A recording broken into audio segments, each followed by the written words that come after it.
Abangan nyo, mas maganda pang laban to kasi papakita ko talaga sa buong mundo na lahat ng mga problema, daming problema nito eh. Alam niyo yun lahat, di ba? So ito, papakita ko sa inyo lahat kung paano mag-asik ng lagim si Cuadro Alas.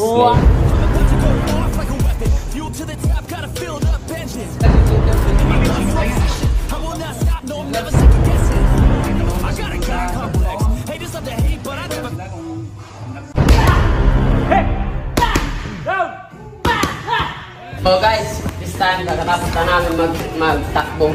So ito na yung katawan natin. Sa lahat na nagsasabi, yung tiyan natin malaki, ay pinakamalaki sa buong mundo.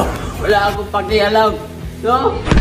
So usap-usapan at nag-trending na rin ito sa iba't ibang social media platform, kung saan ito ay nagpakita ng latest update ang ating kababayan na si former 3 World Division Champion Cuadro Alas Angas ng Pinas, Jonriel Casimero.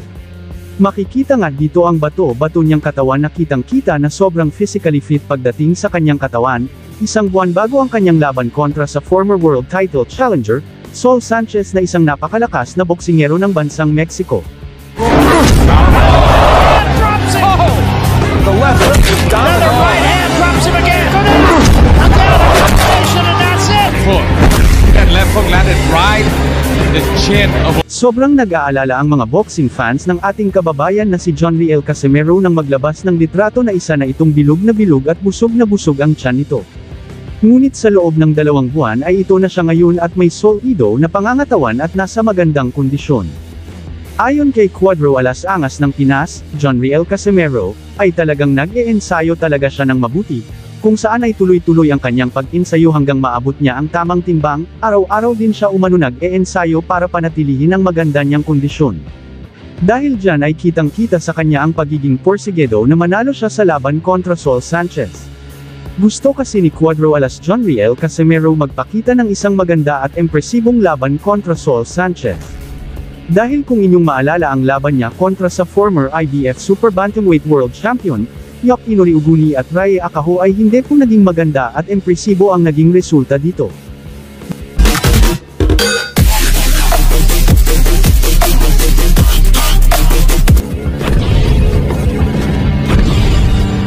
Dagdag ni Cuadro Alas Jonriel Casimero ay malapit na niyang maabot ang tamang timbang na 122 pounds para sa Super Bantamweight Division, sa kasalukuyan ay nasa 128 to 130 pounds na ang timbang nito. I-maintain na lang daw niya ang kanyang timbang habang dahan-dahan niya itong binabawasan. Hanggang sa umabot na ito sa tamang timbang. Mangyayari na ang laban Jonriel Casimero kontra Saul Sanchez ngayong darating na October 13, 2024 na magaganap sa bansang Japan. I'm about to go off like a weapon. Fuel to the top, got a filled up engine. In my thoughts obsession, I will not stop, no I'm never second guessing. I got a God complex, haters love to hate but I never feel present. Ayon kay Naoya Inoue, siya ay lumalaban para ipaghiganti ang kanyang mga natatalo niyang kababayan. Bakit hindi niya rin ipaghiganti ang mga kababayan niyang Hapon na pinatumba at tinalo ni Cuadro Alas Jonriel Casimero? Taon 2019 na unang nilampaso ni Jonriel Casimero, itong kababayan ni Naoya Inoue na si Yamashita, noong nagkaharap sila sa Bantamweight Division, na ginanap sa City Sky Dome sa Quezon City, Philippines. Malupit ang sinapit ni Yamashita sa mga kamay ni Cuadro Alas Jonriel Casimero. Kung paghihiganti ang nais ni Naoya Inoue, bakit sa interview niya ay hindi pere niya kayang kalabanan itong si Jonriel Casimero?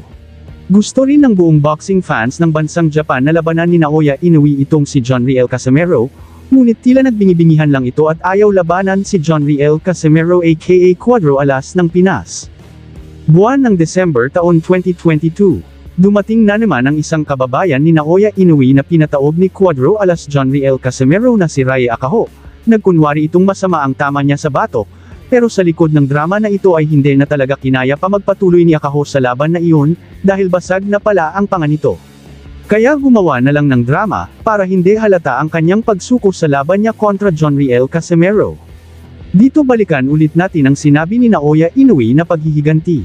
Dito na ulit papasok ang pagkakataon ni Naoya Inoue na labanan si Cuadro Alas Jonriel Casimero, oras na naman ang interview kay Naoya Inoue, at hiling na naman ng mga boxing community sa bansang Japan, nalabanan na niya si Cuadro Alas Jonriel Casimero, ngunit tila wala pa rin planong si Naoya Inoue na labanan si Jonriel Casimero na tila lalo pa itong natakot.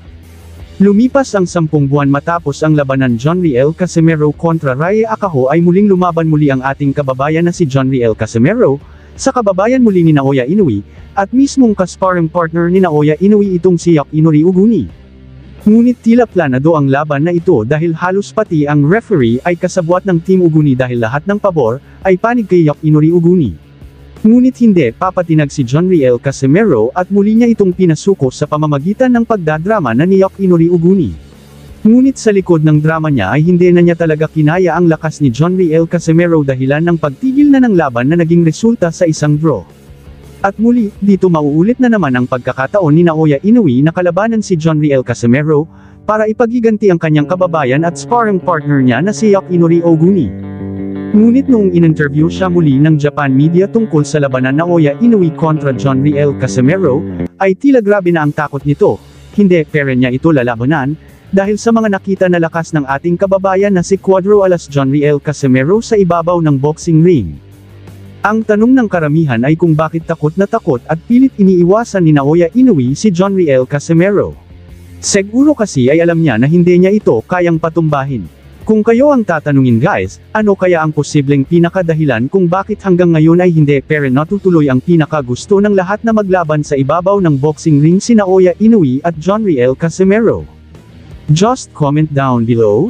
Thank you for watching. Salamat sa inyong panunood. This is Wins World TV saying peace, love and good vibes lang tayo lagi. Okay, alright.